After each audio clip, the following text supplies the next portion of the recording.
राहुल गांधी 2004 में सांसद बने। इसके पहले दादी इंदिरा गांधी शहीद कर दी गईं। सिर से पिता राजीव गांधी का साया उठ गया। मां सोनिया गांधी को विदेशी के मुद्दे पर अपमानित किया गया। राहुल गांधी पर 1 दर्जन प्रदेशों में 3 दर्जन से अधिक मुकदमे दर्ज किए गए। फिर भी बीजेपी कहती है कि वह सोने का चम्मच लेकर पैदा हुए। मल्लिकार्जुन खड़गे की इज्जत नहीं करते हैं, अहंकारी हैं।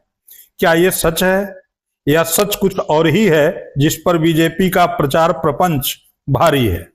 आप सोच रहे होंगे बिन मौसम बरसात की तरह मैं ये क्या बताए जा रहा हूं, क्योंकि राहुल गांधी की छवि को सदैव निगेटिव करार देने वाला, राहुल गांधी को 2 मिनट का भी स्पेस न देने वाला गोदी मीडिया अब राहुल गांधी के कसीदे पढ़ने लगा है, राहुल गांधी पर पॉजिटिव डिबेट करने लगा है।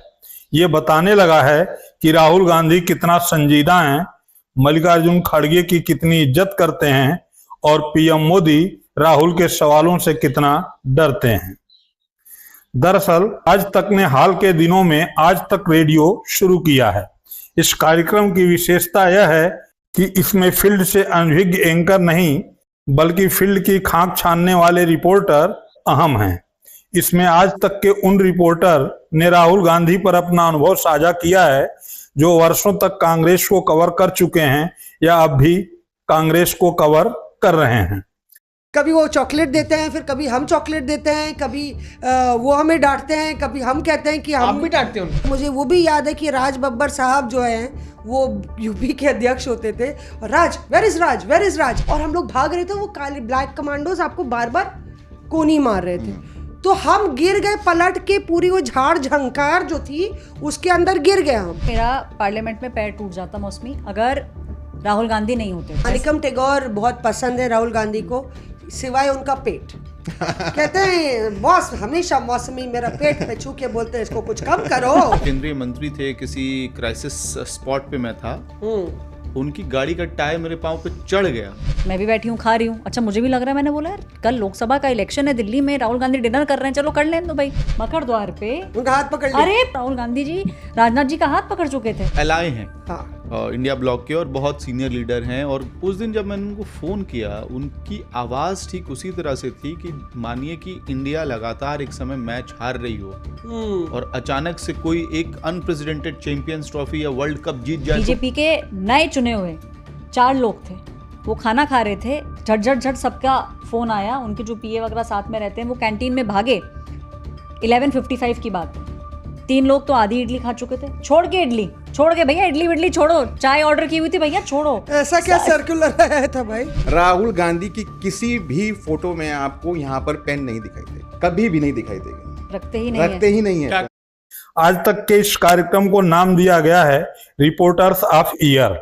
इसमें हुई 1.5 घंटे की चर्चा से यह साफ हो गया है कि राहुल गांधी न मात्र मानवीय चीजों का ध्यान रखते हैं बल्कि कांग्रेस के अध्यक्ष का इतना ध्यान रखते हैं कि वह किसी भी मीटिंग में कांग्रेस के अध्यक्ष मल्लिकार्जुन खड़गे के बाद न पहुंचे। उन्होंने अपनी टीम को हिदायत दे रखी है कि हर हाल में उन्हें कांग्रेस अध्यक्ष से पहले मीटिंग में उपस्थित होने की पूरी तैयारी रखें, जिससे किसी भी मीटिंग में खड़गे को राहुल गांधी का इंतजार न करना पड़े। सुनिए आज तक के रिपोर्टर की जुबानी। बिल्कुल, राहुल गांधी के ऑफिस से ये सख्त हिदायत है कि कभी भी मल्लिकार्जुन खड़गे मेरे से पहले नहीं आएंगे। रियल टाइम मैनेजमेंट होता है। राहुल गांधी तो बराबर में ही रहते हैं 10 जनपद में, 24 अकबर रोड पर मीटिंग होती है, वो तो 1 सेकंड के अंदर आ सकते हैं। अच्छा, हायरार्की के लिए। हाँ, कि मैं अंडरमाइन नहीं करूंगा। और आपने कहा कंपैशन के बारे में, राहुल अब क्योंकि ज़्यादातर मीटिंग्स खड़गे जी के घर पर होती हैं, दशहरा जी मार्ग पे, राहुल गांधी वहाँ पे जो डोमेस्टिक हेल्प है, उनका नाम भी मैं आपको बता देता हूँ, नरेंद्र नाम है उनका, खड़गे जी के यहाँ पे, उनसे जाते ही मिलते हैं, उनके बच्चों के बारे में पूछते हैं, एक आध चीज़ वो खाने में पसंद करते हैं वो भी कह देते हैं कि आप ये बना दीजिए आज। तो राहुल गांधी चाहे पत्रकार हों, कब से खड़े हैं, कैसे खड़े हैं, ये राहुल गांधी की इसमें तो कतई, इसमें तो आपको मानना पड़ेगा कि आपका कॉरपोरेटर और आपका एमएलए ज़्यादा उसमें घूमता है हवा में। ये डाइजेस्ट करना, क्योंकि वो हमेशा से ये बोलते हैं, आपको याद होगा उनका एक बयान की सत्ता जहर है। तो कई लोगों ने ये भी कहा है कि फिर आप पॉलिटिक्स में क्यों हैं, आप डिटैच्ड है पॉलिटिक्स से, पावर से डिटैच्ड है। राहुल गांधी सियासी दौरों में भी कितने चौकन्ने रहते हैं और दूसरों की कितनी परवाह रखते हैं, सुनिए इसकी बानगी इस आज तक के रिपोर्टर की जुबानी। लेकिन ना ये कंपैशनेट है मौसमी। मैं आपको किस्सा बता सकती हूँ, मेरा पार्लियामेंट में पैर टूट जाता मौसमी अगर राहुल गांधी नहीं होते तो। पैर टूट जाता? हाँ टूट जाता, उस दिन पैर पक्का टूट जाता, गाड़ी चढ़ जाती। राहुल गांधी आते हैं, बहुत सारी भीड़ होती है, अच्छा दो को बाइक 30 सेकंड का हो, 1 मिनट का हो, हमारे लिए तो गोल्ड है उस दिन। तो मैं भी सेल्फी स्टिक लेके तैयार हूँ एकदम, राहुल गांधी गाड़ी में बैठेंगे, ऐश्वर्या सवाल पूछेगी, जवाब मिलेगा, बम बम हो जाएगा सब। मैं खड़ी हूँ, मुझे जो नहीं रियलाइज़ हुआ वो ये है कि उतनी भीड़ में कि जो गाड़ी का टायर है उसकी पीछे वाला, वो दरवाजे के पास मैं खड़ी थी, वो एक मेरा था पैर ऑलमोस्ट गाड़ी के उसके नीचे था, बट क्योंकि आप ऐसे खड़े होते आपको रियलाइज़ नहीं होता। राहुल गांधी अंदर घुसे, एज यूजुअल इतनी भीड़ थी, कैसे करके मैंने खुद को संभाला। राहुल गांधी रियलाइज्ड कि अगर ये गाड़ी थोड़ी भी आगे बढ़ी तो ये जो रिपोर्टर है यहाँ पे ये गिरेगी और गाड़ी का टायर जो है वो कहीं ना कहीं इसके पैर के ऊपर से निकलेगा। तो एकदम गाड़ी में ऐसे करने लगा। उसने पहले अपने ड्राइवर को रोका, अच्छा मुझे क्या लगा, मैं सोच रही हूँ अब तो बाइट मिल गया ऐश्वर्या, ये तो रुक गई गाड़ी। उस शीशा नीचे किया, you will get hurt, you will get hurt. अच्छा लोग भी गाड़ी को घेरे हुए हैं, तो मुझे रियलाइज हुआ कि वो तो कह रहा है यू विल गेट हर्ट, तो क्या वीडियो क्या मैंने तो सेल्फी स्टिक नीचे करी भाई, मैं 2 कदम पीछे हुई, शीशा ऊपर हो गया, थोड़ा सा गया, बट वो टर्न अराउंड करके उसने मुझे थम्स अप दिया कि मतलब यू आर फाइन। तो मैंने बोला हाँ आई एम फाइन। लेकिन इन सब चीजों में ये सब दिखाने का मकसद सिर्फ एक ही है कि जब आप सही होते हैं तो एक न एक दिन वे सभी लोग भी सही हो जाते हैं जो कभी आपको गलत ही गलत बताते हैं। राहुल गांधी ने ये कर दिखाया है। 2 मिनट का स्पेस नहीं देने वाला मीडिया उन पर 1.5 घंटे का एक स्पेशल शो कर रहा है। इस पर दुष्यंत कुमार का शेर बनता है, कर खुद को इतना बुलंद कि हर तकरीर से पहले खुदा तुमसे खुद पूछे, बोल तेरी रजा क्या है।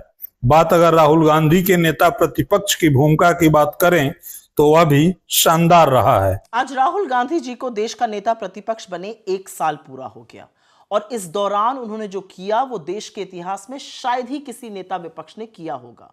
हर चीज की तरह अपने इस रोल में भी उनकी निडरता, उनकी बेबाकी, उनकी दूरदर्शिता और इस देश और यहाँ के लोगों के लिए उनकी असीम मोहब्बत ही सबसे बड़ा प्रमाण रहा।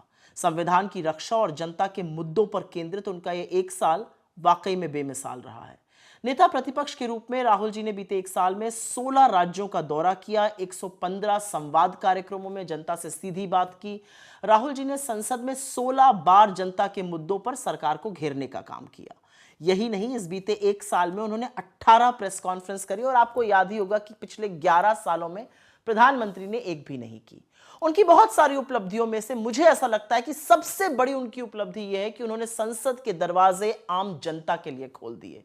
वो सिर्फ राष्ट्राध्यक्षों या बुद्धिजीवियों से ही नहीं मिले, बल्कि संसद भवन में वो किसान, मनरेगा मजदूर, आंगनवाड़ी की महिलाएं, बैंक कर्मचारी, सफाई मजदूर और तमाम ऐसे लोगों से मिले जो इस देश की रीढ़ की हड्डी हैं, उनके समस्याओं पर चर्चा की।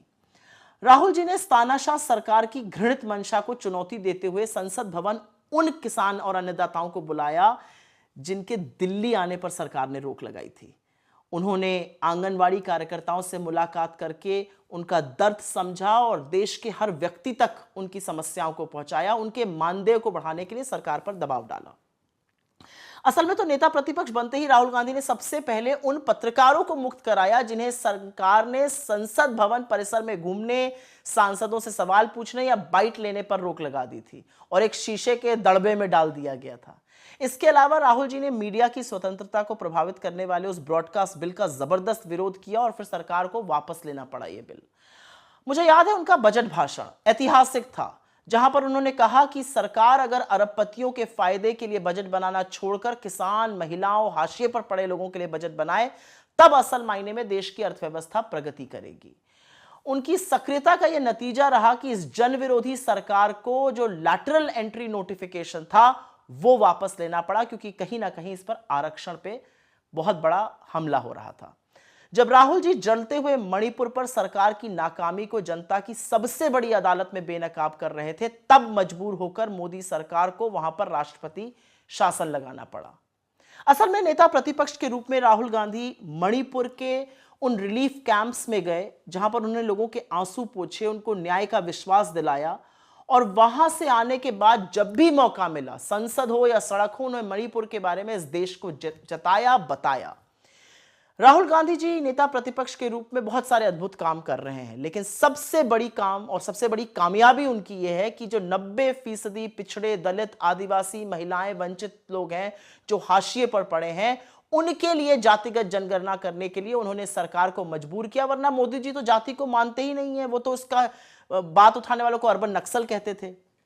संविधान के 75 साल पूरे होने पर राहुल गांधी जी ने अपने भाषण से जिस तरह संविधान और मनुस्मृति के बीच के विरोधाभासों को आम जनता तक पहुंचाया, वो काबिले तारीफ रहा। एकलव्य की कहानी कौन भूल सकता है। और तब लोगों को समझ में आया कि बीजेपी को संविधान क्यों चुभता है। राहुल गांधी ने ओबीसी कर्मचारियों के प्रतिनिधि मंडल और बहुजन अर्थशास्त्रियों से मुलाकात की, जिससे कि ये सारे लोग मेन स्ट्रीम में आकर कंट्रीब्यूट कर सकें। राहुल जी विश्वविद्यालयों, यूनिवर्सिटीज, कॉलेजेस में न्यायपूर्ण शिक्षा व्यवस्था के लिए लगातार प्रयासरत हैं। इसके लिए उन्होंने कांग्रेस शासित प्रदेश, चाहे कर्नाटका हो, तेलंगाना हो, हिमाचल हो, वहां के मुख्यमंत्रियों को पत्र लिखकर रोहित वेमुला एक्ट लागू करने का आग्रह किया। राहुल गांधी जी ने अग्निवीर योजना को सरकार द्वारा आम आदमी के बच्चों के साथ छल बताया और किसान और मजदूर विरोधी जो मानसिकता है उसकी बखिया उधेड़ कर रख दी। उन्होंने नीट पेपर लीक, कोचिंग घोटाले और प्रवेश टेस्ट घोटाले पर, इस देश के करोड़ों बच्चों के भविष्य पर जो सवाल उठ खड़े हुए हैं, उसके खिलाफ आवाज उठाई। उन्होंने लोको पायलट भर्ती विज्ञापनों पर सवाल उठाकर सरकार को उसको रद्द करने पर मजबूर किया। राहुल गांधी ने संसद में दिए भाषण में प्रोडक्शन और टेक्नोलॉजी पर आधारित भारत की अर्थव्यवस्था के लिए एक ढांचा खींचा, एक बड़ी सी लकीर खींची। अगर सरकार इस मॉडल को अपना ले तो इस देश के हर व्यक्ति का कल्याण हो जाएगा।